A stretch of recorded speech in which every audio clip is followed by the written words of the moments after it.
Okay guys, train school here. This is just a little update to show the panel that I'm in the process of installing for my train layout, my shelf layout.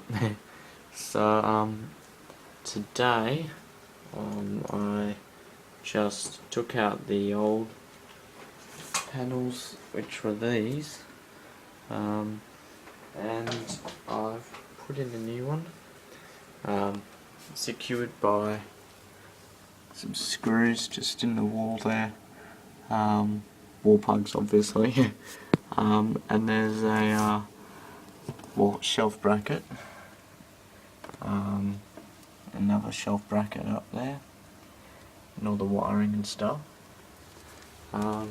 So next step is all these wires here, which come from up and go down to the tracks and stuff on the way out. Need to be, I've labelled them all, but they need to be brought into the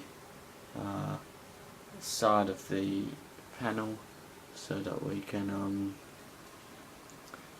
get it all wired in and running again.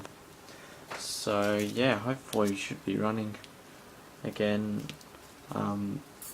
It will be a while probably, at least a few weeks I'm thinking, but hey, maybe it won't.